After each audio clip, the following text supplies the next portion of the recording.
a male red-sided garter snake. He survived the winter by hibernating underground, where the temperature never dropped below zero. The weak sun persuades more males to emerge. They're cold and can't move fast, yet they are in an urgent race.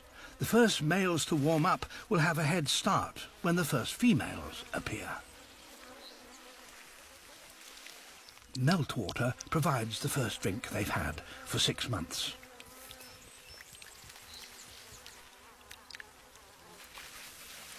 At last, a female has emerged. The warmest males will inevitably be the first to react to her smell. She will only mate once, so competition between them is intense.